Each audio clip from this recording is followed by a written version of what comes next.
हा जाम 6 महिने टिकतो, तरीही यामध्ये अजिबात साखर वापरली नाही आहे, कुठलेही प्रिझर्वेटिव्ह वापरले नाही आहेत. सगळ्यात आधी इथे मी अर्धा किलो आवळे घेतलेत, स्वच्छ धुवून घ्यायचे. एका कढईमध्ये पाणी घालायचं, उकळण्यासाठी ठेवायचं आहे. हे आवळे अगदी चांगले कोरडे करून घ्यायचे आहेत. पाणी उकळलं की यामध्ये हे भांडं ठेवायचं. अतिशय उपयुक्त भांडं आहे. तुम्हाला पण पाहिजे असेल तर वरती डाव्या कोपऱ्यात जे चित्र दिसतंय तिथून तुम्ही मागवू शकता. यामध्ये सगळे आवळे घालून 15 मिनिटे झाकण ठेवून वाफवून घ्यायचे आहेत. अर्धा किलो आवळे आहेत तर त्यासाठी अर्धा किलो गूळ चिरून घेते. इथे आवळे छान उमललेत, मस्त शिजलेत. बाहेर काढून यातल्या बिया काढून घ्यायच्या आणि गार झालं की मिक्सरच्या भांड्यामध्ये घालून अगदी छान याची पेस्ट बनवून घ्यायची. लागलं तर फक्त एखादा चमचा पाणी घालायचं, त्यापेक्षा जास्ती नाही.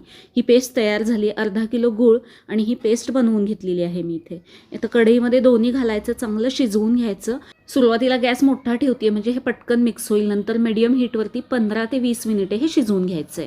2-3 दालचिनीचे तुकडे आणि वेलचीचे तुकडे घातलेत. हे चांगलं शिजवून घ्यायचं. 15 मिनिटे गेले की इथे साईडला बघताय थोडंसं फसफसल्यासारखं दिसतंय, म्हणजेच हा जाम तयार झालाय. आणि एका प्लेटमध्ये घेऊन बघायचा, तो ओघळत नाहीये किंवा त्यापासून पाणी वेगळं होत नाही, म्हणजेच हा जाम अगदी परफेक्ट तयार झालाय.